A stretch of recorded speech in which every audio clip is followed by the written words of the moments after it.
Hello বন্ধুরা, welcome to my YouTube channel. তো আজকে আমরা সলভ করবো ক্লাস 9-এর এই জীবন বিজ্ঞান ও পরিবেশ পরিচয়ে, অর্থাৎ চৌধুরী ভট্টাচার্য সাঁতরা, ডাক্তার দুলাল চন্দ্র সাঁতরার বই। এই বইয়ের আমরা 2 নম্বর চ্যাপ্টারের 2 ও 5 নম্বর কোশ্চেন উত্তর সলভ করবো। তাদের চ্যানেলে যারা নতুন এসেছো তারা চ্যানেলটিকে সাবস্ক্রাইব করে নিও। তো চলো শুরু করি। আজ আমরা 2 নম্বর চ্যাপ্টার অর্থাৎ জীবন সংগঠনের স্তর, এই চ্যাপ্টারটার আমরা 2 নম্বর ও 5 নম্বরের কোশ্চেনের উত্তরগুলো সলভ করে নেব। তো চলো। তো তোমরা তোমাদের বইয়ের পেজ নম্বর 52 অর্থাৎ 52 নম্বর পেজে চলে আসো। এখানে আমরা সি দাগের অর্থাৎ সংক্ষিপ্ত উত্তর ভিত্তিক প্রশ্ন, প্রশ্নমান 2 এর কোশ্চেনের উত্তরগুলো আমরা প্রথমে সলভ করে নেব। তারপরে আমরা ডি উত্তর ভিত্তিক প্রশ্ন, যে 5 নম্বরের কোশ্চেন আছে অর্থাৎ নিচের দিকে যে কোশ্চেন আছে 5 নম্বরে, সেগুলো সলভ করে নেব। তো সবার প্রথমে আমরা সি অর্থাৎ সংক্ষিপ্ত উত্তর ভিত্তিক প্রশ্ন, এইখানে 1 নম্বর থেকে শুরু করব। তো 1 নম্বর কোশ্চেনটা কি আছে, লবণ কাকে বলে?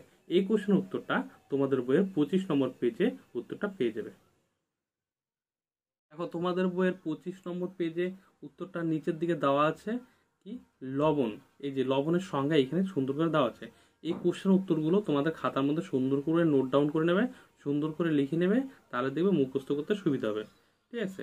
তো লবণ কাকে বলে এইখান থেকে এইটুকু লিখে নেবে। উত্তরটা কি লিখবে, কোনো অ্যাসিডের প্রতি স্থাপনযোগ্য হাইড্রোজেন পরমাণু কোনো ধাতু বা ধাতুধর্মী মূলক দ্বারা সম্পূর্ণ বা আংশিক প্রতিস্থাপিত হলে যে যৌগ উৎপন্ন হয় তাকে লবণ বলে। ঠিক আছে, এটুকু লিখে নিলেই উত্তর কমপ্লিট। এবার আমরা চলে যাবো নেক্সট অর্থাৎ 2 দাগের কোশ্চেন। 2 দাগের কোশ্চেনটা কি বলছে, উদ্ভিদদেহে জলের দুটি গুরুত্ব উল্লেখ করো। এটা 24 অর্থাৎ 24 নম্বর পেজে উত্তরটা পেয়ে যাবে। দেখো উদ্ভিদদেহে জলের দুটি গুরুত্ব হচ্ছে, এই যে 1 নম্বর লিখবে কি, জল উদ্ভিদ ও প্রাণী কোষের প্রোটোপ্লাজমের সজীবতা বজায় রাখে। 2 নম্বর লিখে নেবে, উদ্ভিদ পাতায় উৎপন্ন খাদ্য জলের সাহায্যে কোষ থেকে কোষান্তরে প্রেরণ করে। ঠিক আছে, এই 2টা লিখে নিলে উত্তর কমপ্লিট। তার সঙ্গে তোমরা এটাও লিখতে পারো 3 নম্বর দিয়ে, জল উদ্ভিদের সালোক সংশ্লেষ প্রক্রিয়া একটি প্রয়োজনীয় উপাদান। ঠিক আছে, 4 নম্বর যদি লেখো তাহলে লিখবে বীজের অঙ্কুরোদ্গম জলের সহায়তা ঘটে। তোমাদের 2টা লিখতে বলছে, তোমরা 2টাও লিখতে পারো, আর পারলে বেশি করে লিখে নিও, তাহলে পরে দেখবে উত্তর নম্বর কাটার কোনো জায়গা থাকবে না পরীক্ষা খাতায়। ঠিক আছে, তো এখান থেকে এটুকু লিখে নিও। ঠিক আছে, তাহলে উদ্ভিদ দেহে জলের গুরুত্ব 2টা গুরুত্ব কি কি, এই 1 নম্বর আর এই 2 নম্বর লিখে নিলেই হয়ে গেল। তার সঙ্গে তোমরা এই 4 নম্বর পর্যন্ত লিখে নিলে আরো বেশি ভালো। ঠিক আছে, তো পড়ে রাখতে তো অসুবিধা নেই, তো 4 নম্বর পর্যন্ত পড়ে রেখো। ঠিক আছে, এবার আমরা চলে যাবো নেক্সট কোশ্চেন। দেখো 3 দাগের কোশ্চেনটা কি বলছে, ক্ষারকের সঙ্গে অ্যাসিডের বিক্রিয়া কি কি উৎপন্ন হয় তা সমীকরণের সাহায্যে দেখো। এটা 25 অর্থাৎ 25 নম্বর পেজে উত্তরটা পেয়ে যাবে। তোমাদের বই 25 নম্বর পেজে উত্তরটা দেওয়া আছে, অ্যাসিড ক্ষারকের সঙ্গে বিক্রিয়া করে লবণ ও জল উৎপন্ন করে। ঠিক আছে, এই বিক্রিয়াটা এখানটাতে দেওয়া আছে কি, HCl H plus plus Cl minus H2SO4, তারপর 2H plus plus SO4 minus, আবার এখানে লেখা আছে HCl প্লাস NaOH সমান সমান NaCl প্লাস H2O, আর হচ্ছে H2SO4 plus Z10 equal to Z10SO4 plus H2। তো এইখান থেকে এইটুকু লিখে নিলেই উত্তর কমপ্লিট। ঠিক আছে, এবার আমরা চলে আসবো নেক্সট অর্থাৎ 4 দাগের কোশ্চেন। দেখো 4 দাগের কোশ্চেনটা কি বলছে, প্রোটিন বাছোয়া খাদ্য কাকে বলে? উত্তর হচ্ছে কি, 28 নম্বর পেজে উত্তরটা দেওয়া আছে। দেখো প্রোটিন বাছোয়া খাদ্য, এই যে এইখান থেকে এইটুকু লিখতে হবে। কি লিখবে, প্রথমে ওপরে পয়েন্ট করে নেবে প্রোটিন বাছোয়া খাদ্য, তারপর লিখে নেবে জীবদেহের প্রয়োজনীয়তা অনুযায়ী শর্করা জাতীয় খাদ্য থেকে অ্যামাইনো অ্যাসিড সংশ্লেষিত হয় ও প্রোটিন উৎপাদন ঘটে। ঠিক আছে, প্রোটিন উৎপাদন ঘটে। এইভাবে শর্করা জাতীয় খাদ্যগুলি প্রোটিনের অভাব পূরণ করতে সাহায্য করে বলে এদেরকে প্রোটিন বাছোয়া খাদ্য বলা হয়। তো এইখান থেকে এটুকু লিখে নিলে উত্তর কমপ্লিট। ঠিক আছে, এবার আমরা চলে আসবো নেক্সট কোশ্চেন। দেখো 5 নম্বর কোশ্চেন কি বলছে, অ্যাজের পথলের অভাবে কি কি রোগ লক্ষণ প্রকাশ পায়? ঠিক আছে, অ্যাজের পথলের অভাবে কি কি রোগ লক্ষণ প্রকাশ পায়, এটা 31 অর্থাৎ 31 নম্বর পেজে পেয়ে যাবে। দেখো অ্যাজের পথনল অর্থাৎ কি, ভিটামিন এ এর অভাবে কি কি রোগ হয়? ভিটামিন এ অর্থাৎ অ্যাজের পথনল। ঠিক আছে, তো অ্যাজোর প্রথম নলের অভাবে কি কি রোগ লক্ষণ দেখা যায়? এই যে এই ভিটামিনের অভাবে রাতকানা, অন্ধত্ব এবং ফিনোডার্ম বা টুয়ার্ডস স্কিন রোগটি হয়। ঠিক আছে, এখান থেকে এটুকু লিখে নিলেই উত্তর কমপ্লিট। ঠিক আছে, এবার আমরা চলে আসবো নেক্সট। দেখো 6 দাগের কোশ্চেনটা কি বলছে? রিকেট রোগ হয় কোন ভিটামিন ও কোন খনিজের অভাবে? তো উত্তরটা হবে রিকেট রোগ হয় ভিটামিন ডি এর অভাবে। এখানে লিখে দিয়েছি ভিটামিন ডি, অর্থাৎ রিকেট রোগ হয় ভিটামিন ডি এর অভাবে। ঠিক আছে, আর কোন খনিজের অভাবে রিকেট রোগ হয়? উত্তর হচ্ছে সিএ। ঠিক আছে, কোন খনিজের অভাবে? সিএ। সি এর অভাবে ভিটামিন রোগ হয়। ঠিক আছে, আর কোন ভিটামিনের অভাবে? ভিটামিন ডি এর অভাবে। কোন খনিজের অভাবে? সি এর অভাবে। সি এ, ছোট হাতের সি, ছোট হাতের এ। ঠিক আছে, এবার হচ্ছে কি, এবার দেখবো হচ্ছে 7 নম্বর কোশ্চেন। দেখো 7 নম্বর কোশ্চেনটা কি আছে? পেরি মাইটোকন্ড্রিয়াল স্পেস কাকে বলে? এই কোশ্চেন উত্তরটা 36 অর্থাৎ 36 নম্বর পেজে উত্তরটা আমরা পেয়ে যাব। ঠিক আছে, দেখো পেরিমাইটোকন্ড্রিয়ার সংজ্ঞাটা এখানে এইখান থেকে এইটুকু লিখতে হবে। ঠিক আছে, কি একটি মাইটোকন্ড্রিয়ায় বহিঃপর্দা ও অন্তঃপর্দার মাঝখানের প্রকোষ্ঠ থাকে, একে পেরিমাইটোকন্ড্রিয়ার স্পেস বলে। ঠিক আছে, তাহলে এইখান থেকে এইটুকু লিখে নিলেই কমপ্লিট। এই ইংরেজিতে যে লেখা আছে এই লেখাটা লিখলে হবে, না লিখলেও হবে। ঠিক আছে, তাহলে এইখান থেকে এইটুকু লিখে নেবে, তাহলে হয়ে গেল। ঠিক আছে, এইখানেও কিন্তু এই একই কথা লেখা আছে, কি পেরিমাইটোকন্ড্রিয়াল স্পেস, অর্থাৎ এই কথাটা এখানে ইংলিশে লেখা আছে। তো এখান থেকে এটুকু লিখে নিলে হয়ে গেল। তুমি যদি ইংলিশ ওয়ার্ডটা না লেখা তাও কোনো সমস্যা নেই। ঠিক আছে, এবার আমরা চলে যাবো নেক্সট কোশ্চেন। এবার দেখো 8 দাগের কোশ্চেনটা কি বলছে? প্রাইমর্ডিয়াল ইউট্রিকল কাকে বলে? এই কোশ্চেন উত্তরটা আমরা 40 অর্থাৎ 40 নম্বর পেজে আমরা উত্তরটা পেয়ে যাব। দেখো প্রাইমর্ডিয়াল ইউট্রিকল কাকে বলে? এইখান থেকে এইটুকু লিখে নিতে হবে, কি প্রাণী কোষের ভ্যাকুয়ালগুলি আকারে খুব ছোট এবং সংখ্যায় কম হয়। অনেক সময় প্রাণী কোষের ভ্যাকুয়াল থাকে না। পরিণত উদ্ভিদ কোষে ভ্যাকুয়ালগুলি পরস্পর মিলিত হয়ে একটি বড় ভ্যাকুয়াল সৃষ্টি করে। ফলে নিউক্লিয়াস সহ সাইটোপ্লাজম কোষ প্রাচীরের ভেতরের দিকে পরিধি বরাবর বিন্যস্ত থাকে।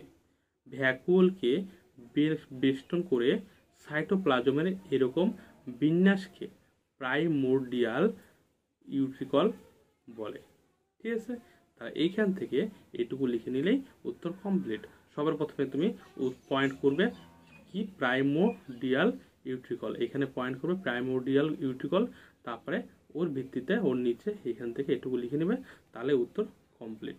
ঠিক আছে, এবার আমরা চলে আসবো নেক্সট কোশ্চেন। দেখো 9 দাগের কোশ্চেনটা কি বলছে? নিউক্লিয়াসের প্রধান কাজ কি? এই কোশ্চেন উত্তরটা আমরা 35 অর্থাৎ 35 নম্বর পেজে উত্তরটা পেয়ে যাব। দেখো নিউক্লিয়াসের কাজ হচ্ছে, এইখান থেকে এইটুকু লিখে নেবে, তাহলে উত্তর কমপ্লিট। কি 1 নম্বর দিয়ে লিখবে, প্রথমে লিখবে নিউক্লিয়াসের প্রধান কাজ, পয়েন্ট করে তারপরে লিখে নেবে তার নিচে 1 নম্বর দিয়ে নিউক্লিয়াস আদর্শ কোষের একটি প্রোটোপ্লাজমীয় ও সংযোজক অংশ, যা কোষের বিভিন্ন বিপাকীয় ক্রিয়াগুলিকে নিয়ন্ত্রণ করে। 2 নম্বর পয়েন্ট করে লিখবে নিউক্লিয়াসের জেনেটিক পদার্থ ডিএনএ কোষ থেকে কোষে এবং জীব থেকে জীবে বংশগত বৈশিষ্ট্যাবলী বহন করে। 3 নম্বর দিয়ে লিখবে নিউক্লিয়াস আরএনএ ও প্রোটিন সংশ্লেষে বিশেষ ভূমিকা পালন করে। 4 নম্বর দিয়ে লিখবে নিউক্লিয়াস কোষ বিভাজনে গুরুত্বপূর্ণ ভূমিকা পালন করে। তো এইটুকু লিখে নিলেই উত্তর কমপ্লিট। এবার আমরা চলে যাব নেক্সট কোশ্চেন। এবার দেখো 10 দাগের কোশ্চেনটা কি বলছে? কোষ প্রাচীরের কাজগুলি সংক্ষেপে লেখো। এই কোশ্চেন উত্তরটা আমরা 33 নম্বর পেজে পেয়ে যাব। ঠিক আছে, দেখো কোষ প্রাচীরের কাজ এইখান থেকে এইটুকু লিখে নেবে, এইখান থেকে এইটুকু লিখে নেবে। ঠিক আছে, কি কোষ প্রাচীরের কাজ এভাবে পয়েন্ট করে নেবে, তারপর লিখবে কোষ প্রাচীর নিম্নলিখিত কাজগুলি সম্পন্ন করে। 1 নম্বর কোষের প্রোটোপ্লাজম এবং প্লাজমা পর্দাকে বাইরে আঘাত থেকে রক্ষা করে। 2 নম্বর পয়েন্ট করে লিখবে কোষ প্রাচীর কোষকে যান্ত্রিক শক্তি প্রদান করে। 3 নম্বর পয়েন্ট করে লিখবে ভেদ্য কোষ প্রাচীর পাশাপাশি দুটি কোষের মধ্যে জল ও খনিজ পদার্থ আদান প্রদানে সাহায্য করে। তো এইখান থেকে এটুকু লিখে নিলে উত্তর কমপ্লিট। এবার আমরা চলে আসবো নেক্সট কোশ্চেনে। এবার দেখো নেক্সট কোশ্চেন, অর্থাৎ 11 দাগের কোশ্চেন কি বলছে, মাইটোকন্ড্রিয়ার ধাত্র কি? কোশ্চেন উত্তরটা আমরা 36 নম্বর পেজে পেয়ে যাবো। ঠিক আছে, মাইটোকন্ড্রিয়ার ধাত্র কি, কোশ্চেন উত্তরটা 36 নম্বর পেজে উত্তরটা দেওয়া আছে। ঠিক আছে, দেখো মাইটোকন্ড্রিয়ার ধাত্র এইখান থেকে এইটুকু লিখে নিলেই, এইখান থেকে এইটুকু লিখে নিলেই উত্তর কমপ্লিট।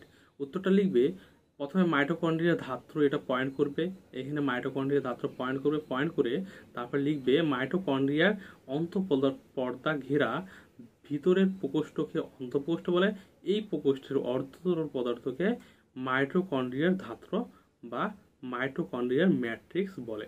ঠিক আছে, এইভাবে সুন্দর করে লিখে নেবে। এবার আমরা চলে আসবো এই 12 দাগের কোশ্চেন কি আছে, কার্ট হুইল মডেল কাকে বলে? এটা 41 নম্বর পেজে উত্তরটা পেয়ে যাবে। দেখো উত্তরটা এইখান থেকে এটুকু লিখবে, কি লিখবে, প্রথমে পয়েন্ট করে নেবে এখানে সুন্দর করে খাতার মধ্যে, কি কার্ট হুইল মডেল, পয়েন্ট করে তার নিচে লিখবে প্রস্থচ্ছেদের সেন্টিওলের কেন্দ্রে একটি গরুর গাড়ির চাকার মতো সংগঠন দেখা যায়, একে কার্ট হুইল মডেল বলে। তো এইখান থেকে এটুকু লিখে নিলেই আমাদের উত্তর কমপ্লিট। এবার আমরা চলে আসবো নেক্সট কোশ্চেনে। এবারে কোশ্চেন হচ্ছে কি 13 দাগের কোশ্চেন, কি লেখা আছে, প্যারেনকাইমা কলার দুটি বৈশিষ্ট্য লেখো। এই কোশ্চেনের উত্তরটা আমরা 44 অর্থাৎ 44 নম্বর পেজে পেয়ে যাব। দেখো কোশ্চেনের উত্তরটা লেখার জন্য সবার প্রথমে কি করবে, এখানে সুন্দর করে খাতার মধ্যে যখন লিখবে তখন উপরে খাতার মধ্যে পয়েন্ট করে নেবে প্যারেনকাইমা কলার বৈশিষ্ট্য, পয়েন্টটা করে তারপরে 1 2 3 4 5 এভাবে পয়েন্ট পয়েন্ট করে সুন্দর করে পরপর লিখে নেবে। কি লিখবে, প্রথমে লিখবে প্যারেনকাইমা কলার বৈশিষ্ট্য, তারপরে 1 নম্বর দিয়ে লিখবে এই কলার কোষগুলি সজীব, 2 নম্বর লিখবে এই কলার কোষান্ত রন্ধ্র থাকে, 3 নম্বর লিখবে কোষ প্রাচীর পাতলা ও নরম, 4 নম্বর লিখবে পরিণত কোষে প্রোটোপ্লাজম থাকে, 5 নম্বর লিখবে কোষ প্রাচীরে কূপ থাকে না। ঠিক আছে, এই পর্যন্ত লিখে নিলে আমাদের উত্তর কমপ্লিট। এবার আমরা চলে আসবো পরের কোশ্চেন, অর্থাৎ 14 দাগের কোশ্চেন কি আছে, জাইলেম কলার উপাদানগুলি কি কি? ঠিক আছে, জাইলেম কলার উপাদানগুলি কি কি, এই কোশ্চেন উত্তরটা আমরা 45 অর্থাৎ 45 নম্বর পেজে পেয়ে যাব। দেখো প্রথমে জাইলেম কলার উপাদান পয়েন্ট করে নেবে, এখানে জাইলেম কলার উপাদান এবার পয়েন্ট করবে, পয়েন্ট করে লিখবে, তার নিচে লিখবে জাইলেমের উপাদানগুলি হলো ট্রাকিয়া, ট্রাকিড, জাইলেম, ঠিক আছে, প্যারেনকাইমা এবং জাইলেম তন্তু। ঠিক আছে, তাহলে ওপরে পয়েন্ট করবে জাইলেমের উপাদানগুলি হলো, মানে জাইলেমের উপাদানগুলি হলো পয়েন্ট করবে এভাবে, তারপরে লিখবে জাইলেমের উপাদানগুলি হলো ট্রাকিয়া, ট্রাকিড, জাইলেম প্যারেনকাইমা এবং জাইলেম তন্তু। তো এইখান থেকে এটুকু লিখে নিলে আমাদের উত্তর কমপ্লিট, তাই তো। এবার আমরা চলে যাবো নেক্সট কোশ্চেনে। এবার দেখো 15 দাগের কোশ্চেনটা কি বলছে, 15 দাগের কোশ্চেন হচ্ছে ফ্লোয়েম কলার উপাদানগুলি লেখো। ওই একই নম্বর পেজে অর্থাৎ 45 নম্বর পেজেই ওই উত্তরটাও আছে। ঠিক আছে, কি জাইলেম কলার উপাদানগুলি কি কি, ওর পাশেই ফ্লোয়েম কলার উপাদানগুলো একই পাশাপাশি উত্তর আছে। ঠিক আছে, 45 নম্বর পেজেই আছে উত্তরটা। তো চলো দেখো ফ্লোয়েম কলার উপাদানগুলি হলো, এখানে উপরে পয়েন্ট করে ফ্লোয়েম কলার উপাদানগুলি হলো, তারপর লিখবে ফ্লোয়েমের উপাদানগুলি হলো শিবকোষ, শিবনল, সঙ্গীকোষ, তারপর ফ্লোয়েম প্যারেনকাইমা ও ফ্লোয়েম তন্তু। এই পর্যন্ত লিখে নিলেই উত্তর কমপ্লিট। এখান থেকে এটুকু লিখে নেবে। ঠিক আছে, দেখো 16 নম্বর কোশ্চেনটা কি বলছে, আবরণী কলা কোথায় থাকে? তো আবরণী কলা কোথায় থাকে, এটা 45 নম্বর পেজে উত্তরটা পেয়ে যাবে। তাহলে আবরণী কলা কোথায় থাকে, এইখান থেকে এইটুকু লিখে নেবে। কি লিখবে, আবরণী কলা ত্বক, আবরণী কলা ত্বক বিভিন্ন অঙ্গ ও তন্ত্রের মুক্ত তলে অবস্থিত। ঠিক আছে, তাহলে আবরণী কলা কোথায় থাকে, আবরণী কলা ত্বক বিভিন্ন অঙ্গ ও তন্ত্রের মুক্ত তলে অবস্থিত বা মুক্ত তলে থাকে। ঠিক আছে, এভাবে লিখে নিলেই উত্তর কমপ্লিট। এখান থেকে এটুকু লিখে নেবে। প্রথমে উপরে পয়েন্ট করবে আবরণী কলার অবস্থান, তারপরে লিখবে এই কলা ত্বক বিভিন্ন অঙ্গ ও তন্ত্রের মুক্ত তলে অবস্থিত। ঠিক আছে, কোশ্চেনের উত্তর লেখার সময় বেশিরভাগ ক্ষেত্রে তোমরা কি করবে, বেশিরভাগ সময় বা প্রায় সবসময় তোমরা পয়েন্টের ভিত্তিতে উত্তরগুলো লেখার চেষ্টা করবে, তাহলে দেখবে পয়েন্টের ভিত্তিতে লিখলে পরে কিন্তু নম্বর বেশি পাওয়া যায় সবসময়ের জন্য। ঠিক আছে, এই কথাটা মাথায় রেখে তারপরে পরীক্ষার খাতায়, অর্থাৎ কি পরীক্ষা যখন দেবে তখন খাতায় পয়েন্ট পয়েন্ট করে তারপরে লিখবে। ঠিক আছে, বড় কোশ্চেন যখন লিখবে তখনই পয়েন্ট করে করে লিখবে, তাহলে দেখবে পরীক্ষার খাতায় নম্বর অনেক বেশি পাবে অন্যদের তুলনায়। ঠিক আছে, এবার দেখো 17 নম্বর কোশ্চেনটা কি বলছে, পেশি কলার দুটি কাজ লেখো।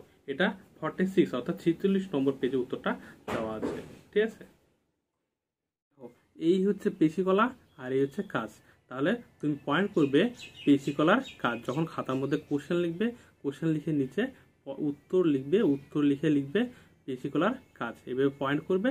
তারপরে তার নিচে লিখবে 1 নম্বর 2 নম্বর 3 নম্বর, এইভাবে দুইটা যেহেতু লিখতে বলছে তাই তুমি দুইটাই লেখো, আর পারলে 3টা লিখে দিও। ঠিক আছে, তো লিখবে 1 নম্বর দিয়ে কি লিখবে, প্রথমে লিখবে পেশি কলার কাজ, তারপর পয়েন্ট করে তার নিচে লিখবে 1 নম্বর পেশি গঠন প্রাণী দেহের আকৃতি প্রদান, 2 নম্বর লিখবে দেহের অভ্যন্তরীণ অঙ্গগুলিকে রক্ষা করে, 3 নম্বর লিখবে অঙ্গ প্রত্যঙ্গ সঞ্চালনের চলন ও গমনে পুষ্টিনালীর মধ্যে খাদ্য সঞ্চালনে নিঃশ্বাস প্রশ্বাসে সাহায্য করে।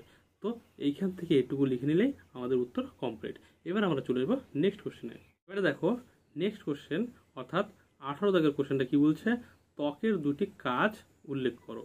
এটা কত নম্বর পেজে পাবো না, 47 নম্বর পেজে আমরা উত্তরটা পেয়ে যাবো, ত্বকের দুটি কাজ। ঠিক আছে, দেখো ত্বকের দুটি কাজ, এখানে পয়েন্ট করবে ত্বকের দুটি কাজ হলো, উত্তর লিখবে 1 নম্বর দেহের কোমল অংশকে রক্ষা করে, 2 নম্বর দেহের তাপ নিয়ন্ত্রণে এবং রেচন বস্তু ক্ষরণে বিশেষ ভূমিকা গ্রহণ করে। তো এইখান থেকে এইটুকু লিখে নিলেই আমাদের উত্তর কমপ্লিট। এবার আমরা চলে আসবো নেক্সট কোশ্চেন অর্থাৎ 19 নম্বর কোশ্চেন। কি আছে, অগ্ন্যাশয় কোথায় থাকে? উত্তর হচ্ছে 47 অর্থাৎ 47 নম্বর পেজে উত্তরটা দেওয়া আছে, অগ্ন্যাশয় কোথা থাকে। ঠিক আছে, দেখো অগ্ন্যাশয় কোথা থাকে, এইখানে অগ্ন্যাশয়ের অবস্থান দেওয়া আছে, অর্থাৎ অবস্থান মানেই তোমাদের যে কোশ্চেনটা বলছে অগ্ন্যাশয় কোথা থাকে সেটা এখানে দেওয়া আছে, অবস্থান মানে কোথায় থাকে। ঠিক আছে, সেটা উত্তর কি লিখবে, অগ্ন্যাশয় অর্থাৎ এটি পাকস্থলীর পিছনে ডিওডিনামের 2 বাহুর মাঝখানে অবস্থিত। তাহলে অগ্ন্যাশয় কোথা থাকে, অগ্ন্যাশয় থাকে হচ্ছে পাকস্থলীর পিছনে ডিওডিনামের 2 বাহুর মাঝখানে। ঠিক আছে, তো এইখান থেকে এটুকু লিখে নিলেই উত্তর কমপ্লিট। এবার আমরা চলে আসবো নেক্সট কোশ্চেনে। আর পাশে যদি পারো তোমরা এই ছবিগুলো দিয়ে রেখো। ঠিক আছে, তাহলে উত্তরটা আরও বেশি সুন্দর লাগবে দেখতে। এবার আমরা চলে আসবো নেক্সট কোশ্চেন অর্থাৎ এই 20 দাগের কোশ্চেন। কি আছে, শুক্রাশয় কোথায় থাকে? শুক্রাশয় কোথায় থাকে, উত্তর হচ্ছে 48 নম্বর পেজে, তোমাদের বইয়ের 48 নম্বর পেজে উত্তরটা দেওয়া আছে। ঠিক আছে, দেখো এইখানে দেওয়া আছে শুক্রাশয়, আর শুক্রাশয়ের অবস্থান এখানে দেওয়া আছে, এইখান থেকে এটুকু লিখতে হবে। কি লিখবে, শুক্রাশয় কোথায় থাকে, শুক্রাশয় পুরুষ মানুষের উদর গহ্বরের বাইরে স্ক্রোটাম নামক থলির মধ্যে অবস্থিত বা থাকে। তাহলে কি লিখবে, শুক্রাশয় পুরুষ মানুষের উদর গহ্বরের বাইরে স্ক্রোটাম নামক থলির মধ্যে অবস্থিত। ঠিক আছে, বা এইখানে যেটুকু আছে সেটুকু লিখলেও হয়ে যাবে। ঠিক আছে, তো সুন্দর করে লিখে নেবে। আর যারা যারা চ্যানেলটি নতুন দেখছো অর্থাৎ চ্যানেলটায় নতুন এসেছো তারা চ্যানেলটিকে সাবস্ক্রাইব করে নিও, আর পাশে যে বেল আইকনটা আছে সেটাকেও ক্লিক করে রেখো। ঠিক আছে, কারণ যখনই আমি ভিডিও ছাড়বো তখনই সঙ্গে সঙ্গে তোমাদের সবার আগে তোমাদের কাছে নোটিফিকেশন পৌঁছে যাবে, আর তার সঙ্গে সঙ্গে অর্থাৎ ভিডিও ছাড়ার সঙ্গে সঙ্গে তোমরা কিন্তু ভিডিওটা দেখতে পাবে। আর যদি সাবস্ক্রাইব করে না রাখো তাহলে পরবর্তীতে যখন আমি ভিডিও ছাড়বো তখন সঙ্গে সঙ্গে কিন্তু ভিডিওগুলো পাবে না। ঠিক আছে, টাইম মতো পাবে না, সেই কারণে তোমরা সাবস্ক্রাইব করে রাখো। আর ভিডিওটা ভালো লাগলে লাইক এবং কমেন্ট করো। ঠিক আছে, না হয়তো কমেন্ট না করলে তো আমি বুঝতে পারবো না তোমাদের কী ধরনের ভিডিও প্রয়োজন, অর্থাৎ কোন ধরনের সাবজেক্ট কী সাবজেক্টে কী সমস্যা না সমস্যা সেগুলো কিছুই তো বুঝতে পারবো না, তাহলে সেই অনুযায়ী আমি ভিডিও তৈরি করতে পারবো না, তাই তো। তাহলে সেই অনুযায়ী কমেন্ট করো, আর ভিডিওটা ভালো লাগলে অবশ্যই লাইক করে দিও, আর যারা চ্যানেলটিতে নতুন এসেছো তারা চ্যানেলটিকে সাবস্ক্রাইব করে রেখো। ঠিক আছে, তো এবার আমরা চলে আসবো নেক্সট কোশ্চেনে। এবারে দেখো কোশ্চেন কি, 21 নম্বর কোশ্চেন বলছে প্লীহার দুটি কাজ লেখো। প্লীহার দুটি কাজ লেখো, উত্তরটা 47 নম্বর পেজে আমরা উত্তরটা পেয়ে যাব। দেখো প্লীহার দুটি কাজ লিখবে কি, প্লীহার দুটি কাজ হচ্ছে ভূমিকা মানে কিন্তু কাজ। ঠিক আছে, এইখান থেকে এটুকু লিখে নেবে। কি লিখবে, 1 নম্বর পয়েন্ট করে, প্লীহায় অবস্থিত রেটিকুলো এন্ডোথিলিয়াল তন্ত্রের আগ্রাসন কোষ বা আরি কোষ দেহের প্রতিরক্ষায় অংশগ্রহণ করে। 2 নম্বর লিখবে আরি কোষ জীর্ণ ও বয়স্ক রক্তকোষকে বিনষ্ট করে। এই 2টা পয়েন্ট লিখে নিলেই আমাদের উত্তর কমপ্লিট। এবার আমরা চলে যাব নেক্সট কোশ্চেনে। এবারে কোশ্চেন হচ্ছে 22 নম্বর কোশ্চেন বলছে বৃক্ক কোথায় থাকে। এই কোশ্চেন উত্তরটা আমরা 48 নম্বর পেজে পেয়ে যাব। ঠিক আছে, বৃক্ক কোথায় থাকে? এই যে বৃক্কের অবস্থান দেওয়া আছে। বৃক্ক কোথায় থাকে?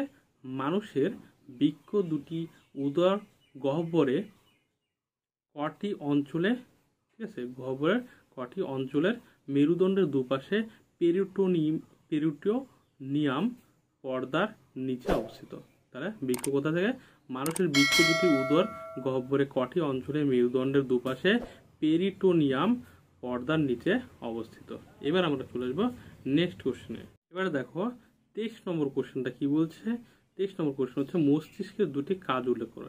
এটা 48 নম্বর পেজে আমরা উত্তরটা পেয়ে যাব। দেখো মস্তিষ্কের দুটি কাজ, এই যে 1 নম্বর দিয়ে লিখবে গুরু মস্তিষ্ক মানুষ তথা প্রাণীদের বুদ্ধি, চিন্তা, স্মৃতি ইত্যাদি মানসিক আবেগ নিয়ন্ত্রণ করে। 2 নম্বর দিয়ে লিখবে লঘু মস্তিষ্ক প্রাণীদেহের ভারসাম্য বজায় রাখে। 3 নম্বর দিয়ে লিখবে মধ্য মস্তিষ্ক দর্শন ও শ্রবণ ক্রিয়ায় নিয়ন্ত্রণ করে। তো এইখান থেকে এটুকু লিখে নিলে আমাদের উত্তর কমপ্লিট। ঠিক আছে, পাশে যদি পারো ছবি দিলে দিতে পারো, না দিলে নাও দিতে পারো। এবার আমরা চলে আসবো নেক্সট কোশ্চেনে। এবার দেখো পরে কোশ্চেন হচ্ছে 24 নম্বর কোশ্চেন উদ্ভিদ দেহের ক্ষেত্রে জলের দুটি প্রয়োজনীয়তা উল্লেখ করো। এটা 24 নম্বর পেজে আমরা উত্তরটা পেয়ে যাব।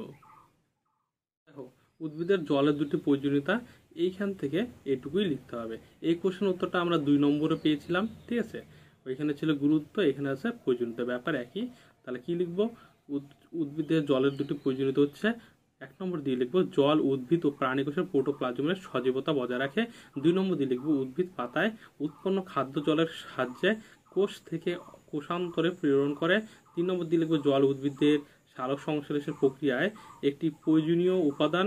4 নম্বর দিয়ে লিখবো বীজের অঙ্কুরোদ্গম জলের সহায়তা ঘটে।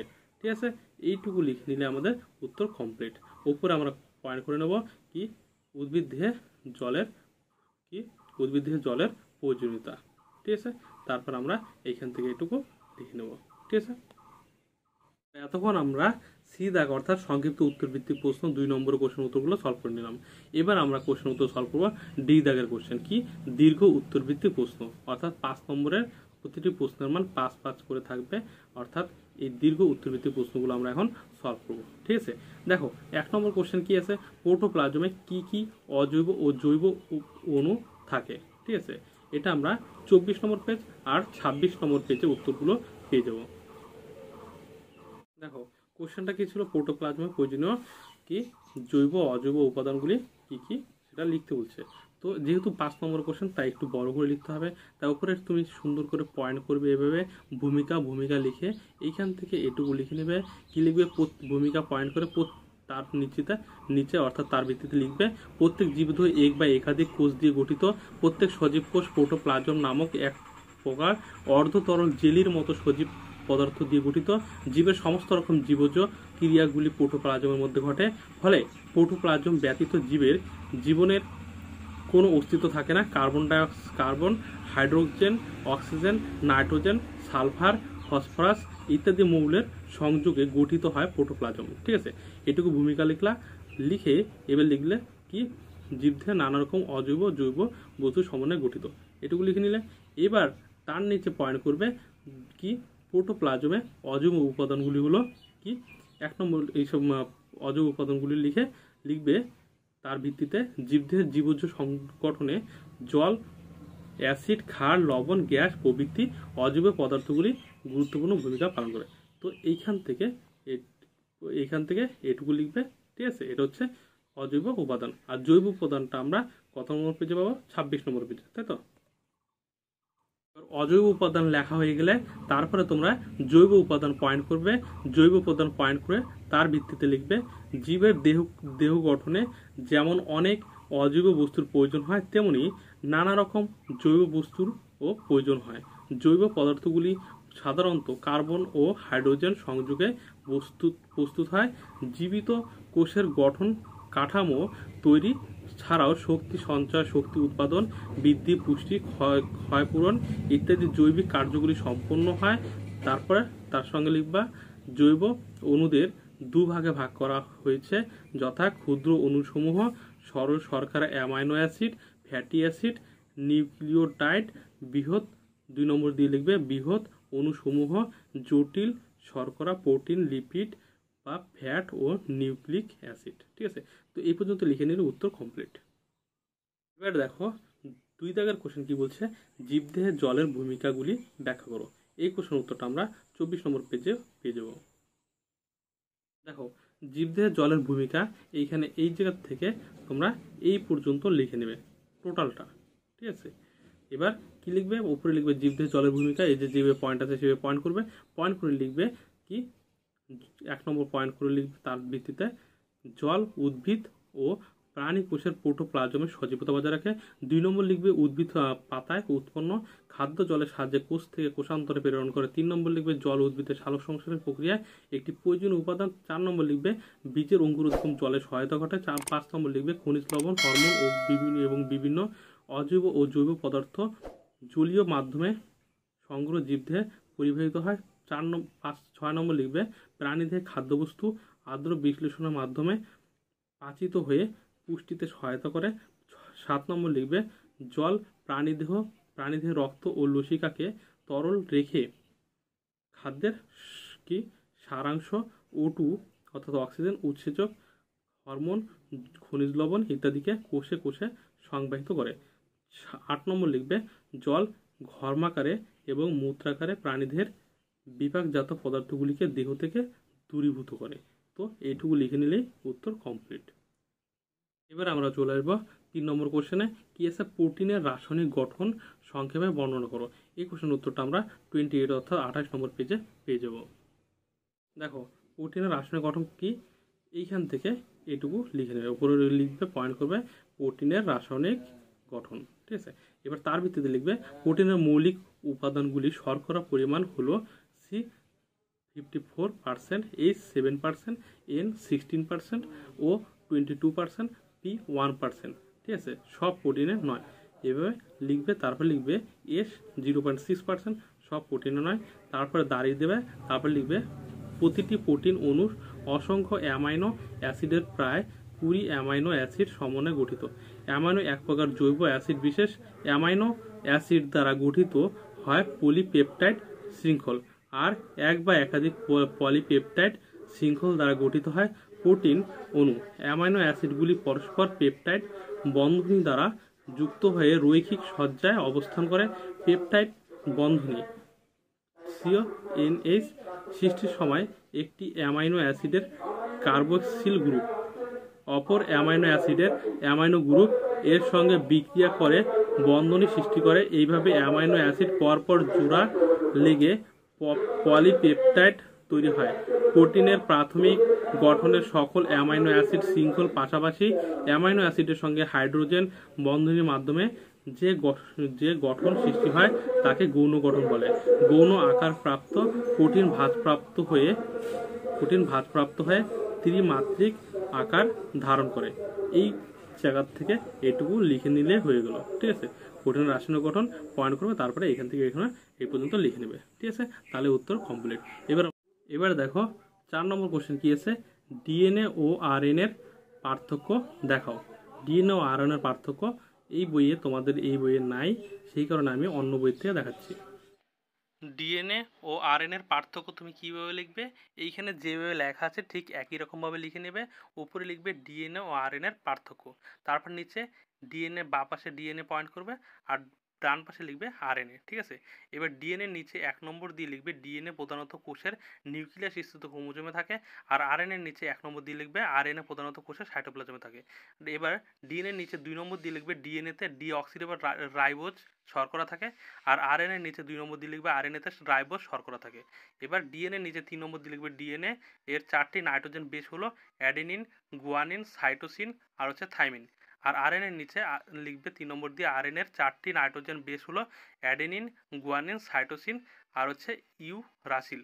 এবার ডিএনএর নিচে 4 নম্বর দিয়ে লিখবে ডিএনএ দ্বিতন্ত্রী এবং পেঁচানো সিঁড়ির মতো।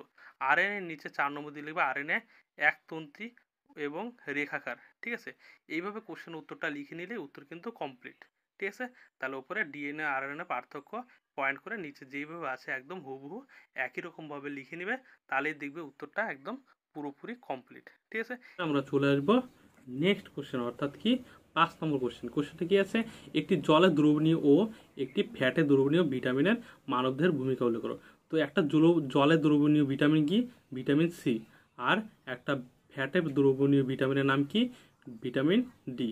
আর এর ভূমিকা, মানবদেহের ভূমিকা আমরা 31 নম্বর পেজে পেয়ে যাব।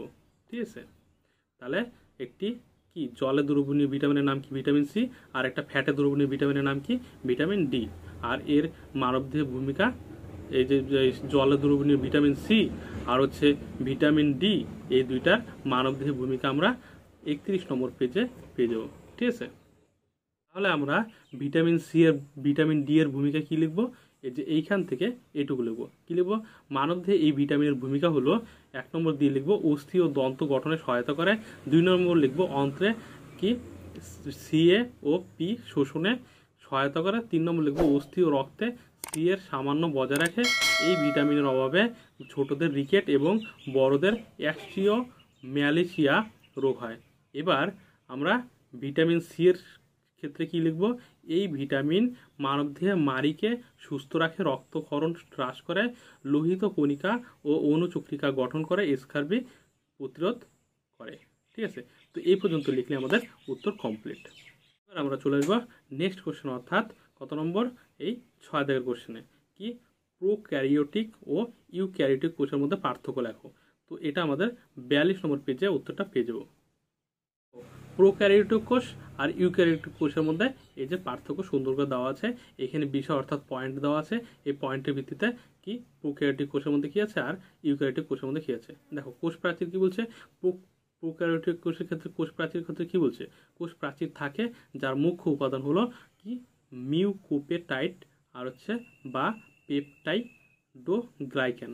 আর হচ্ছে ইউক্যারিওটিক কোষের ক্ষেত্রে বলছে উদ্ভিদ কোষে কোষ প্রাচীর থাকে যা মুখ্য উপাদান সেলুলোজ, প্রাণী কোষে কোষ প্রাচীরে থাকে না। ঠিক আছে, এবার নিউক্লিয়াসের ক্ষেত্রে কি বলছে, আদি নিউক্লিয়াস যা নিউক্লিয় পর্দা নিউক্লিয়াস এবং নিউক্লিয় জালক বিহীন, এটি কেবল ডিএনএ দিয়ে গঠিত। এই রকম নিউক্লিয়াসকে নিউক্লিওটেড বলে।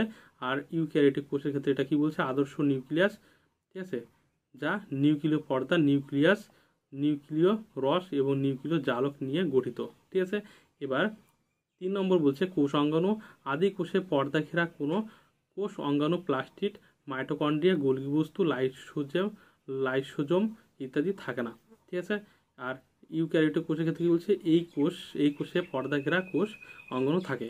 এবার রাইবোজোমের ক্ষেত্রে কি বলছে, 70S অর্থাৎ 50S প্লাস 30S প্রকৃতির এবং ক্ষুদ্র, আর এটা 80S অর্থাৎ 60S প্লাস 40S প্রকৃতির এবং বড়। ঠিক আছে, এবার শ্বসন উৎসেচকের ক্ষেত্রে কি বলছে, সাইটোপ্লাজমে বা প্লাজমা পর্দার অন্তঃগোত্রে থাকে। আর এটা ক্ষেত্রে কি বলছে, ইউক্যারিওটিক কোষের ক্ষেত্রে সাইটোপ্লাজমে এবং মাইটোকন্ড্রিয়ার মধ্যে থাকে। ঠিক আছে, আর ক্রোমোজোম কি বলছে, ক্রোমোজোমের ক্ষেত্রে সাধারণত থাকে না।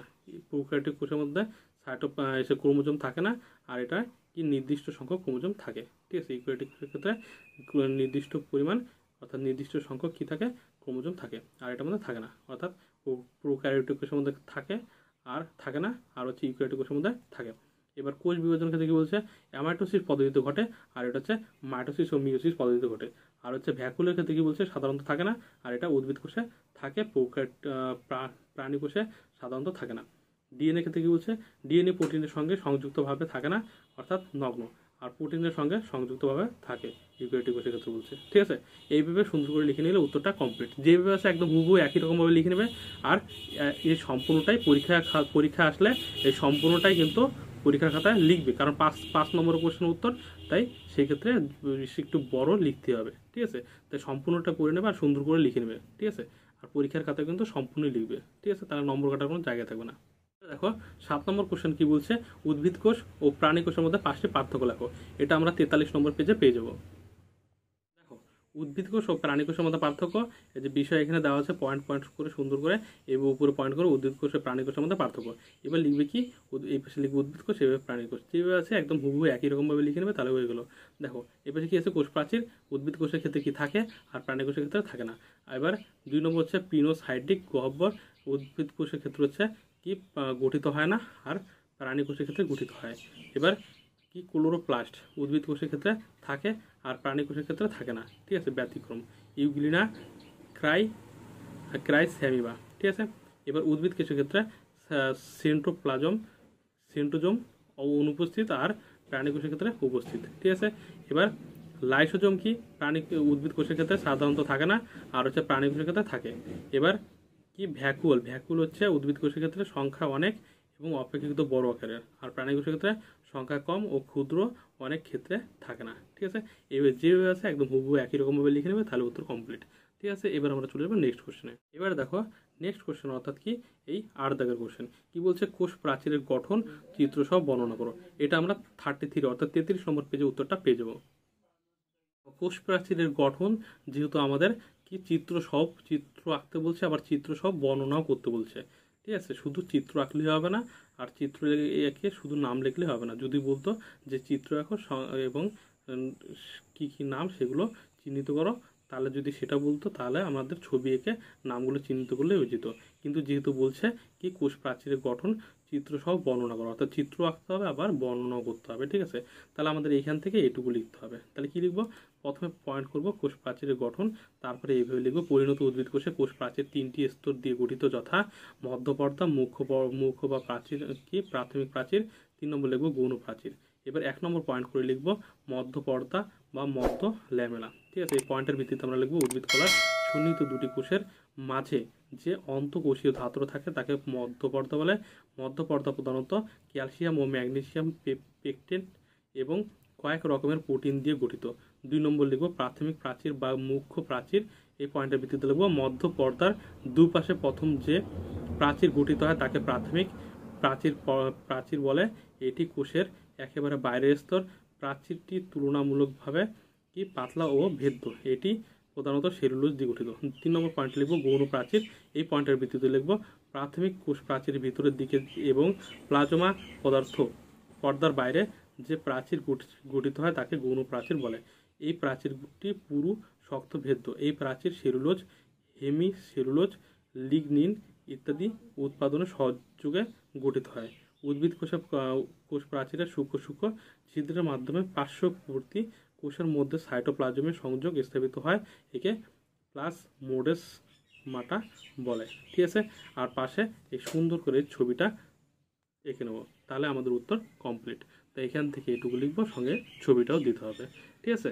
দেখো 9 নম্বর কোশ্চেন কি বলছে, মাইটোকন্ড্রিয়ার গঠন চিত্রের সাহায্যে বর্ণনা করো। তো এটাও সেম একই রকমভাবে ছবি আঁকতে হবে, সঙ্গে কি বর্ণনা করতে হবে, ঠিক আছে। এই কোশ্চেনের উত্তরটা আমরা 36 নম্বর পেজে পেয়ে যাব। মাইটোকন্ড্রিয়ার গঠন এখানে পয়েন্ট করা আছে, এভাবে পাশে ছবি আঁকতে হবে, সঙ্গে নাম যেগুলো আছে সেগুলো দিতে হবে, সুন্দর করে ছবি এঁকে নিতে হবে, ঠিক আছে, কাঠ পেন্সিল দিয়ে। এবার পাশে তোমাদের লিখতে হবে মাইটোকন্ড্রিয়ার গঠন, ঠিক আছে। এই ভিত্তিতে লিখতে হবে একটি আদর্শ মাইটোকন্ড্রিয়ার দুটি পর্দা, কি একটা বহিঃপর্দা আর একটা অন্তঃপর্দা। এই দুটি বহিঃপ্রকোষ্ঠ আর হচ্ছে অন্তঃপ্রকোষ্ঠ নিয়ে গঠিত। এবার বহিঃপর্দার ভিত্তিতে কি লেখা আছে, বহিঃপর্দা পয়েন্ট করবা, পয়েন্ট করে এর ভিত্তিতে লিখবা এটি মাইটোকন্ড্রিয়ায় বাইরের দিকে অবস্থিত একক পর্দা। বিশেষ এই পর্দায় গায়ে যে সূক্ষ্ম ছিদ্র থাকে তাদের পেরিন বলে। এই পর্দার বহির্দেশে গোলাকার দানা থাকে তাদের বহিস্থ দানা বা পার্সনের অর্ধ একক বলে, ঠিক আছে। এই পর্দায় লিপিড সংশ্লেষিত উৎসেচক থাকে। এবার তারপরে পয়েন্ট করবো হচ্ছে অন্তঃপর্দা। এই পর্দার ভিত্তিতে কি লিখবা, এই পয়েন্টের ভিত্তিতে এটি মাইটোকন্ড্রিয়ার ভিতরের দিকে অবস্থিত এক ধরনের একক পর্দা বিশেষ। এই পর্দার একটি বিশেষ উপাদান হলো কার্ডিওলিপিন। মাইটোকন্ড্রিয়ার অন্তঃপর্দাটি ভাঁজ হয়ে যে অঙ্গুলাকার প্রবর্ধক সৃষ্টি করছে তাদের কিষ্টি এক বচনে কি কিষ্টি বলে, ঠিক আছে। মাইটোকন্ড্রিয়ার অন্তঃপর্দা তথা কিষ্টির ওপরে যে ক্ষুদ্র টেনিস র্যাকেট সদৃশ দানাগুলি থাকে তাদের অন্তস্থ দানা বা F0 মাইনাস F0 থেকে F1 দানা বা অক্সিজম বা ফার্নান্ডেজ মোরান অর্ধ একক বলে। ঠিক আছে, প্রতিটি অক্সিজম একটি মস্তক, ঠিক আছে, একটি বৃন্ত এবং একটি ভূমি নিয়ে গঠিত। ঠিক আছে, অক্সিজম হলো এটিপি সংশ্লেষের কেন্দ্র। এবার পয়েন্ট করবা বহিঃপ্রকোষ্ঠ। বহিঃপ্রকোষ্ঠর ভিত্তিতে লিখবা একটি মাইটোকন্ড্রিয়ায় বহিঃপর্দা ও অন্তঃপর্দা মাঝখানে প্রকোষ্ঠ থাকে, একে পেরিমাইটোকন্ড্রিয়া স্পেস বলে। এই প্রকোষ্ঠের তরলে কতগুলি উৎসেচক থাকে। এবার পয়েন্ট করবো অর্ধপ্রকোষ্ঠ। এই অন্তঃপ্রকোষ্ঠ এর ভিত্তিতে লিখবা মাইটোকন্ড্রিয়ার অন্তঃপর্দা ঘেরা ভিতরের প্রকোষ্ঠকে অন্তঃপ্রকোষ্ঠ বলে। এই প্রকোষ্ঠের অর্ধতরল পদার্থকে ধাত্র বা ম্যাট্রিক বলে। ঠিক আছে, এই পর্যন্ত লিখলে হয়ে যাবে। না তো আর একটু লিখতে পারো এর সঙ্গে। এই ধাত্রে প্রোটিন দানা, রাইবোজ, আরএনএ, ডিএনএ, ক্রেবস চক্র এবং অ্যামাইনো অ্যাসিড ও ফ্যাটি অ্যাসিড সংশ্লেষে কি উৎসেচক ক্যালসিয়াম ফসফেট ও অ্যাক্সালেটের ক্লাস থাকে। তো এইটুকু লিখলে আমাদের উত্তর কমপ্লিট। এবার এইখান থেকে সম্পূর্ণ লিখতে হবে, তার কোনো মানে নেই। ছবিটা আঁকবা, সঙ্গে এই কোশ্চেনের উত্তরটা যখন তোমরা পড়বা তখন লিখতে গিয়ে দেখবা অনেকটা ছোট হয়ে গেছে। ঠিক আছে, তো এইভাবে কোশ্চেন উত্তরটা লিখে নেবে, এতটা বড় লেখার দরকার নেই। এখান থেকে একটু ছোট ছোট করে নিজেরাই ছোট ছোট করে লিখে নেবে। পয়েন্টগুলো সবই লিখবে, পয়েন্টের ভিত্তিতে উত্তরগুলো একটু ছোটো, মানে সে পয়েন্টের ভিত্তিতে যে লেখাগুলো আছে সেগুলো একটু ছোটো করে নেবে, তাহলে পরে দেখবে পরীক্ষার খাতায় খুব তাড়াতাড়ি লিখতে পারবে। কারণ এত বড় লিখতে গেলে টাইম চলে যাবে, তো লেখাটা একটু ছোটো করবে, অর্থাৎ কোশ্চেন উত্তরটা একটু ছোটো করে নেবে। ঠিক আছে, তাতেও কিন্তু কোনো সমস্যা হবে না, কারণ ছবিতে নম্বর থাকবে। ঠিক আছে, আমরা চলে আসবো এই কি 10 দাগের কোশ্চেন। ঠিক আছে, 10 দাগের কোশ্চেন কি বলছে, নিউক্লিয়াসের বিভিন্ন অংশের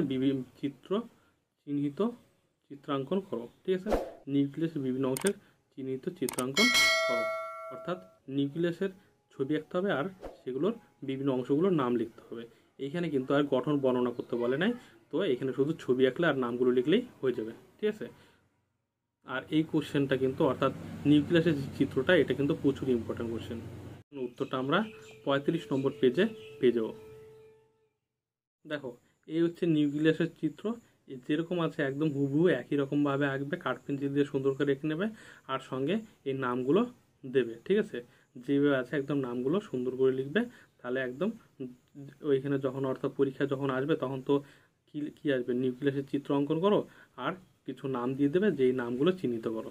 তখন এই সব নাম চিহ্নিত করতে হবে না, তখন যেগুলো নাম বলবে সেগুলোই শুধু লিখলেই, অর্থাৎ সেগুলো শুধু দাগ দিয়ে নাম লিখে নিলেই আমাদের ছবি কমপ্লিট। ঠিক আছে, কিন্তু যদি নাম না বলে তাহলে যতগুলো সে মানে ওইখানে যদি উল্লেখ না করা থাকে, যে এই নাম যেরকম রাইবোজোম উল্লেখ করা না থাকলেও, মনে করো নিউক্লিয়াস, এগুলো যদি লেখা না থাকে, যে কোশ্চেনের নিচে যদি সেই নামগুলো নাম লেখা থাকে, তাহলে সম্পূর্ণ অর্থাৎ ছবি এঁকে যা যা নাম আছে সব নামই তোমাদের দিতে হবে। ঠিক আছে, এবার আমরা চলে আসবো নেক্সট কোশ্চেনে। তো এটা আমাদের কমপ্লিট। দেখো 11 নম্বর কোশ্চেন কি বলছে, কোষ পর্দার গঠন ও কাজ উল্লেখ করো। ঠিক আছে, এই কোশ্চেন উত্তরটা আমরা 33 নম্বর আর হচ্ছে 34 নম্বর পেজে পেয়ে যাব। দেখো, কোষ পর্দার গঠন এখানে পয়েন্ট করা আছে, এবার সুন্দর করে পয়েন্ট করে নেবে কোষ পর্দার গঠন। তারপর তোমরা কোষ পর্দার গঠনের ভিত্তিতে তোমরা লিখবে কোষ পর্দা 3টি স্তর নিয়ে গঠিত, বাইরের ও ভিতরের স্তর 2টি প্রোটিন অণু স্তর ও মাঝের স্তরটি লিপিড অণু স্তর দিয়ে গঠিত। ঠিক আছে, লিপিড স্তরটি ত্রিস্তরীয় ফসফোলিপিড অণু দিয়ে গঠিত। কোষ পর্দায় 40 ভাগ লিপিড এবং 50 ভাগ প্রোটিন, 10 ভাগ কার্বোহাইড্রেট থাকে। ঠিক আছে, রবার্টসন প্রোটিন ত্রিস্তরীয় আবরণীকে এক পর্দা রূপে অভিহিত করেন। ঠিক আছে, বিজ্ঞানী সিঙ্গার ও নিকলসন কি কোষ পর্দা গঠনের তরল মোজাইক মডেল উপস্থাপন করেন। এবার পয়েন্ট করবে কোষ পর্দার তরল মোজাইক মডেল। ঠিক আছে, এবার এর ভিত্তিতে তোমরা লিখবে বর্তমানে এই মডেল সর্বাধিক স্বীকৃতি লাভ করেছে। এই মডেল অনুযায়ী কোষ পর্দা ফসফোলিপিড অণুর একটি দ্বিস্তরীয় অর্ধতরল সংগঠন, যার মধ্যে প্রোটিন অণুগুলি মোজাইকের মধ্যে বিন্যস্ত থাকে। বিজ্ঞানী সিঙ্গার ও নিকলসন লিপিড অণুর মধ্যে প্রোটিনের এইরূপ বিন্যাসকে পরের পেজে সমুদ্রতলে ভাসমান হিমশৈলের সঙ্গে তুলনা করেছেন। লিপিড স্তরে কোলেস্টেরল, গ্লাইকোলিপিড, গ্যাংলিওসাইড ইত্যাদি থাকে। ফসফোলিপিড স্তর দুটির পরস্পর মুখোমুখি ভিতরের প্রান্তগুলি হাইড্রোফোবিক এবং নন পোলার, আবার পরস্পর বিপরীতমুখী বাইরের প্রান্তগুলি হাইড্রোফিলিক এবং পোলার। অর্ধতরল এই সংগঠনে লিপিড অণুগুলি সর্বদাই নিজেদের মধ্যে স্থান পরিবর্তন করছে, একে ফ্লিপ সঞ্চালন বলে। পর্দাস্থিত প্রোটিন দু প্রকারের, এই নম্বর দিয়ে লিখবে বহিস্থ বা এক্সট্রিনসিক বা প্রান্তীয় বা পেরিফেরাল প্রোটিন। এর ভিত্তিতে লিখবে এই ধরনের প্রোটিনগুলি কোষ পর্দার বাইরে ও ভিতরের তলে অবস্থান করে। বাইরের দিকে প্রসারিত প্রোটিন স্বল্প শর্করার সঙ্গে যুক্ত হয়ে গ্লাইকোপ্রোটিন গঠন করে, আবার কিছু স্বল্প শর্করা গ্লাইকোলিপিড এবং গ্যাংলিওসাইড ইত্যাদি অংশরূপে বাইরের দিকে প্রসারিত থাকে। বি নম্বর দিয়ে লিখবে এই পয়েন্টটা করবে, অর্থাৎ অন্তর্নিহিত বা ইন্ট্রিনসিক বা ইন্টিগ্রাল প্রোটিন, এই পয়েন্টটা করে তারপর এর ভিত্তিতে লিখবে এই ধরনের প্রোটিনগুলি লিপিড স্তরের মধ্যে প্রথিত থাকে। কিছু ইন্ট্রিনসিক প্রোটিন কোষ পর্দার সম্পূর্ণ বেধ বরাবর অবস্থান করে, এগুলিকে ট্রান্সমেমব্রেন বা চ্যানেল প্রোটিন বলে। এই প্রোটিনগুলি ছিদ্রযুক্ত এবং এই ছিদ্রপথে অণু বা আয়নে চলাচল সম্ভব হয়। এবার পরের কোশ্চেনটা ছিল ওর সঙ্গে কোষ পর্দার কাজ লাগাবো। তো কোষ পর্দার কাজ পয়েন্ট করবে, তারপরে লিখবে এইখান থেকে এইটুকু। কোষ পর্দা নিম্নলিখিত কাজগুলি সম্পন্ন করে। 1 নম্বর দিয়ে লিখবে কোষ মধ্যস্থ সজীব অংশকে রক্ষা করে। 2 নম্বর দিয়ে লিখবে কোষ পর্দা বা প্লাজমা পর্দার একটি প্রধান কাজ হলো সজীব কোষের বহি অন্তর মাধ্যমের একটি অবিস্মরণীয় প্রতিবন্ধক রূপে কাজ করে। 2 নম্বর লিখবে কয়েক প্রকার কোষ অঙ্গাণু যেমন মাইটোকন্ড্রিয়া, গোলজি বস্তু, এন্ডোপ্লাজমিক রেটিকিউলাম এবং নিউক্লিয় পর্দা সৃষ্টি করে। 4 নম্বর লিখবে কোষান্তর ব্যাপক ও অবিস্মরণে সাহায্য করে। এইভাবে যেভাবে বললাম একদম হুবহু এইভাবে লিখে নিলে তাহলে উত্তর কমপ্লিট। না তো তুমি একটা কাজ করতে পারো, কোষ পর্দার যে গঠন আছে সেটা ওইখান থেকে ভেঙে একটু ছোট করে নিয়ে উত্তরটা, আর কোষ পর্দার কাজ যেটা আছে একদম যেভাবে আছে হুবহু একই রকম লিখে নেবে, তাহলে কিন্তু উত্তর কমপ্লিট। এবার পরের কোশ্চেন ছিল হচ্ছে কোষ পর্দার কাজ। কোষ পর্দার কাজ কি লিখবে?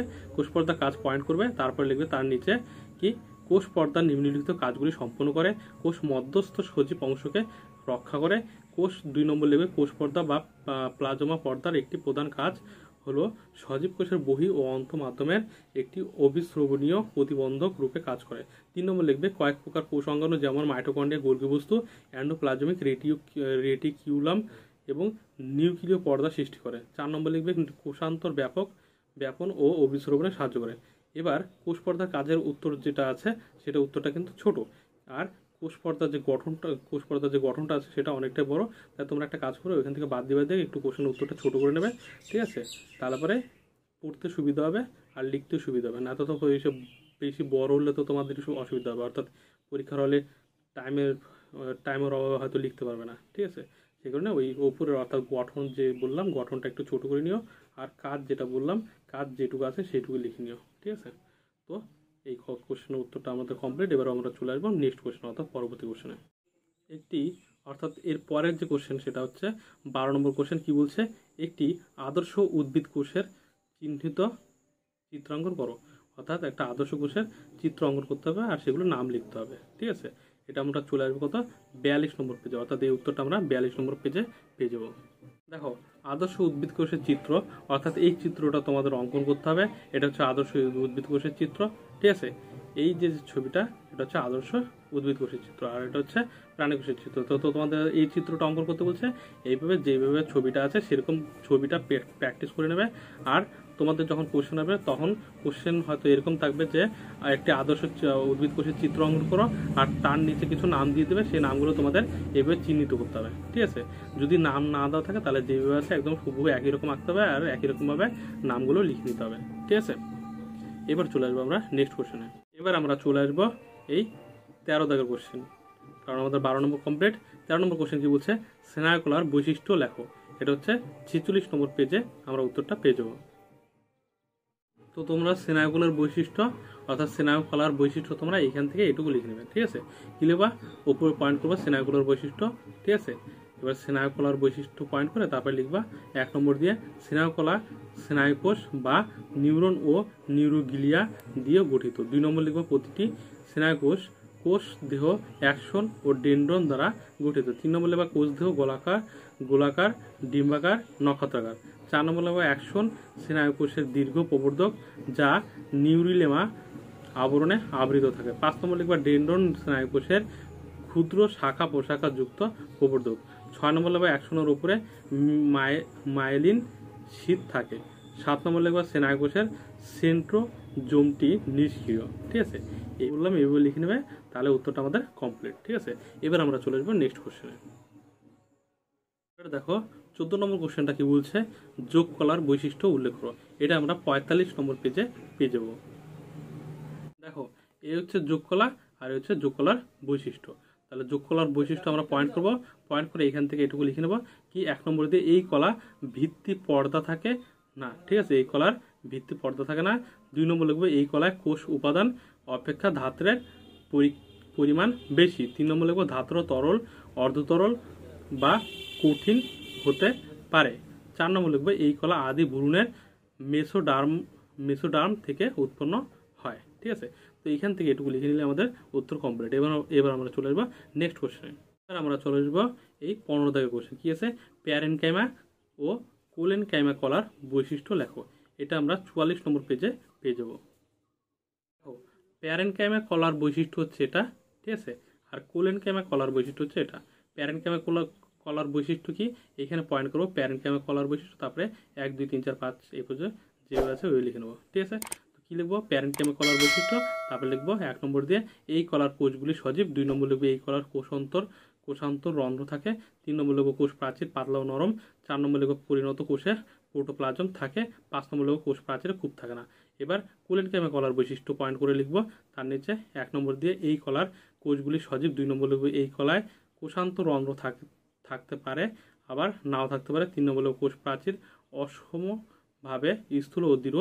4 নম্বর লিখবো পরিণত কোষে প্রোটোপ্লাজম থাকে। 5 নম্বর লিখবো কোষ প্রাচীরে কূপ থাকে না। ঠিক আছে, যেভাবে বললাম এইভাবে লিখে নেন, তাহলে উত্তর কমপ্লিট। এবার আমরা চলে আসবো নেক্সট কোশ্চেন। দেখো 16 নম্বর কোশ্চেন কি বলছে, স্থায়ী কলার বৈশিষ্ট্য ও কাজগুলি লেখো। এটা আমরা পেয়ে যাবো 44 নম্বর কোশ্চেন, 44 নম্বর পেজে। ঠিক আছে, স্থায়ী কলা বৈশিষ্ট্য ও কাজ। ঠিক আছে, কত 44 নম্বর পেজে আমরা উত্তরটা পেয়ে যাবো। এখানে সুন্দর করে দেওয়া আছে স্থায়ী কলা, এই যে স্থায়ী কলার বৈশিষ্ট্য, আর হচ্ছে এই হচ্ছে স্থায়ী কলার কাজ।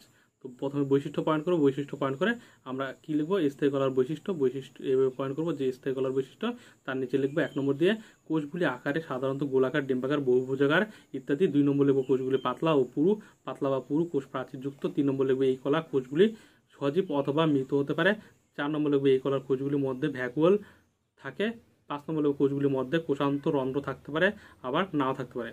এবার নিচে পয়েন্ট করবো স্থায়ী কলার কাজ। ঠিক আছে, কাজ পয়েন্ট করে আমরা কি লিখবো, উদ্ভিদ 1 নম্বর দিয়ে উদ্ভিদকে দৃঢ়তা প্রদান করে। 2 নম্বর লিখবো খাদ্য উৎপাদনে সাহায্য করে। 3 নম্বর লিখবো খাদ্য ও জল সংবহনে সাহায্য করে। 4 নম্বর লিখবো খাদ্য ও জল সঞ্চয়ে সাহায্য করে। 5 নম্বর লিখবো রক্ষণমূলক কাজে সহায়তা করে। ঠিক আছে, তো এই জায়গা থেকে এইটুকু লিখে নিলে কিন্তু উত্তর কমপ্লিট। ঠিক আছে, শুধু অবস্থানটা লিখতে বলে না, তো অবস্থানটা লেখার দরকার নেই।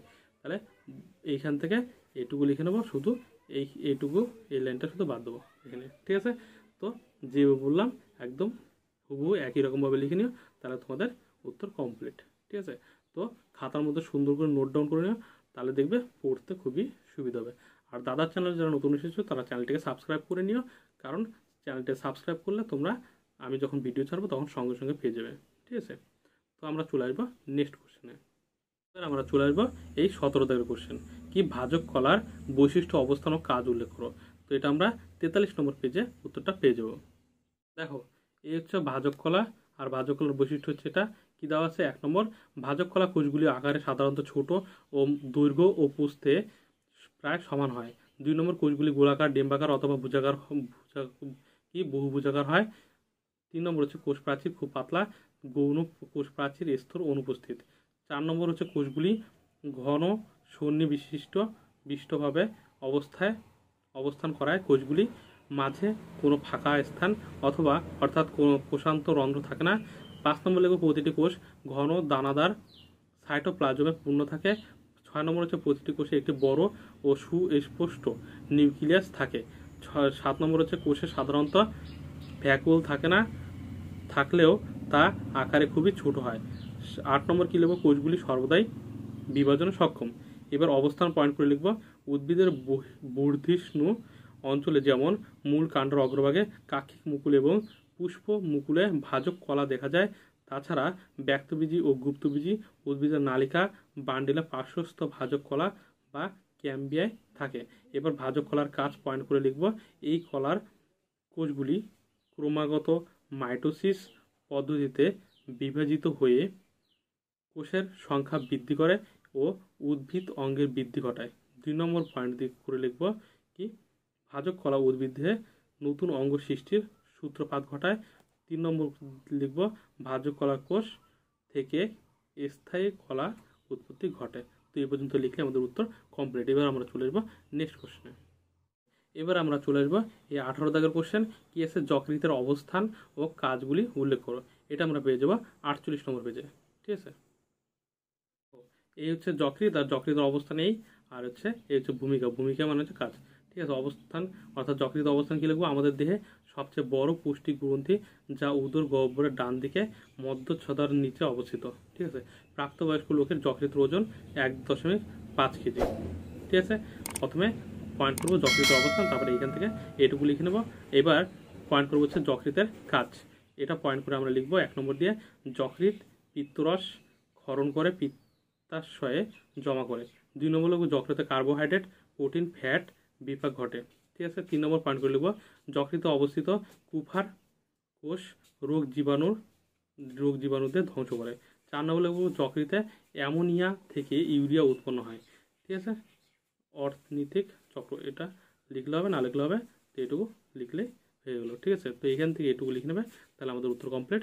এবার আমরা চলে যাবো নেক্সট কোশ্চেনে। এবার দেখো 19 নম্বর কোশ্চেন কি বলছে, অগ্ন্যাশয় অবস্থান ও ভূমিকা আলোচনা করো। তো এটা আমরা 47 নম্বর কোশ্চেনে অর্থাৎ 47 নম্বর পেজে আমরা পেয়ে যাবো, অগ্ন্যাশয়ের অবস্থান ও ভূমিকা। দেখো এই হচ্ছে অগ্ন্যাশয়, আর এর অবস্থান আর ভূমিকা এখানে দেওয়া আছে। তো অবস্থান, অগ্ন্যাশয়ের অবস্থান পয়েন্ট করে আমরা লিখবো, একটি পাকস্থলীর পিছনে ডিনামের 2 বাহুর মাঝখানে অবস্থিত। ভূমিকা পয়েন্ট করে লিখবো, অগ্ন্যাশয়ের ভূমিকা পয়েন্ট করে লিখবো 1 নম্বর, অগ্ন্যাশয় একটি মিশ্র গ্রন্থি, এরা বহিঃক্ষরা কোষ থেকে নানা রকম উৎসেচক নিঃসৃত হয় যা কার্বোহাইড্রেট, প্রোটিন ও ফ্যাট কি পরিপাকে অংশ নেয়। 2 নম্বর লিখবো, অগ্ন্যাশয়ের অন্তঃক্ষরা কোষ থেকে হরমোন নিঃসৃত হয়, বিটা কোষ ইনসুলিন ও আলফা কোষ গ্লুকাগন ক্ষরণ করে। ঠিক আছে, তো এখান থেকে এটুকু লিখে নিলে আমাদের উত্তর কমপ্লিট। ঠিক আছে, পাশে ছবি দিলে দিতে পারো। এবার আমরা চলে আসবো নেক্সট কোশ্চেনে, কারণ ছবি দিলে উত্তরটা দেখতে সুন্দর লাগে, তখন নম্বর পাওয়ার চান্সটা বেশি থাকে। বেশি নম্বর অর্থাৎ যত নম্বর থাকে তার মধ্যে নম্বর কাটার চান্স কম থাকে। ঠিক আছে, এবার আমরা চলে যাবো নেক্সট কোশ্চেনে। দেখো 20 নম্বর কোশ্চেন কি বলছে, মানবদেহের হৃৎপিণ্ড কোথা থাকে ও তার ভূমিকা কি। তো এটা আমরা 47 নম্বর পেজেই পেয়ে যাবো। ঠিক আছে, চলো, এই হচ্ছে মানবদেহের হৃৎপিণ্ড। ঠিক আছে, আর হৃৎপিণ্ডর ভূমিকা আর হচ্ছে কি বলছে, ভূমিকা আর হচ্ছে অবস্থান, হচ্ছে অবস্থান আর হচ্ছে ভূমিকা। ঠিক আছে, আর হচ্ছে হৃৎপিণ্ড মানবদেহের। এবার তাহলে কি লিখবো, প্রথমে লিখবো হৃৎপিণ্ডের অবস্থান, লিখবো মানুষের হৃৎপিণ্ড বক্ষ গহ্বরের ফুসফুস দ্বয়ে মাঝে ঈষৎ বাম দিক ঘেঁষে অবস্থিত।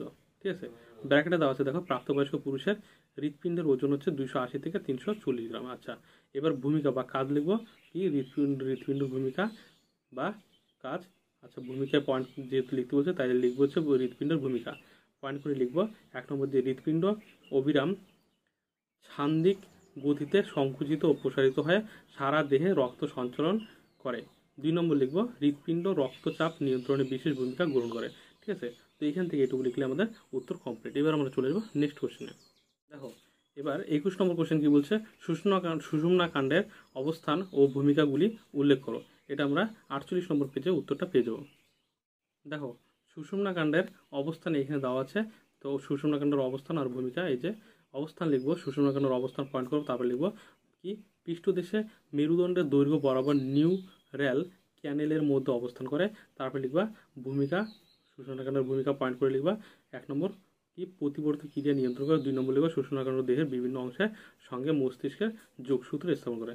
তো উত্তরটা অনেকটাই ছোট হয়ে গেলো, তাই কি করবা, পাশের ছবিটাও দিয়ে দেবে, তাহলে কিন্তু নম্বরটা একটু বেশি পাওয়ার চান্স থাকবে। ঠিক আছে, এবার আমরা চলে যাবো নেক্সট কোশ্চেন। এবার দেখো তোমাদের 22 নম্বর কোশ্চেন হচ্ছে বৃক্ষের বৃক্ষের চিত্রাঙ্কন করো। তো এই কোশ্চেনের উত্তরটা আমরা 48 নম্বর পেজে পেয়ে যাবো।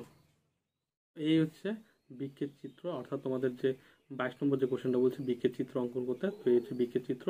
তো বৃক্ষের যদি চিত্র অঙ্কন করতে বলে তাহলে এই চিত্রটা আঁকলে হয়ে গেল। এবার এই চিত্রটা আঁকলে হবে কিনা সেটা তোমাদের স্যারকে জিজ্ঞাসা করে নিও, কারণ কোশ্চেন এই যে বৃক্ষের চিত্র আছে এর কোনো নাম টাম কিছুই দেওয়া নেই চারপাশে। ঠিক আছে, তো সেই ক্ষেত্রে যদি তোমাদের স্যার বলে বৃক্ষের চিত্র অঙ্কন করতে, তাহলে যদি বলে যে বৃক্ষের চিত্র অঙ্কন করতে, তখন তোমরা স্যারকে জিজ্ঞাসা করবা যে এই ছবিটা আঁকলে হবে কিনা। যদি না হয় তাহলে অন্য কোনো বই থেকে তোমরা এঁকে নিতে পারো বা স্যারকে আঁকা দিতে বলবা। ঠিক আছে, তো আজকে ভিডিও এই পর্যন্তই। তো ভিডিওটা ভালো লাগলে অবশ্যই লাইক, কমেন্ট এবং শেয়ার করে দিও। আর দাদার চ্যানেল যারা নতুন এসেছো তারা চ্যানেলটিকে সাবস্ক্রাইব করে নিও। ঠিক আছে, আজকে এই পর্যন্তই, দেখা হচ্ছে পরবর্তী ভিডিওতে। তো বাই।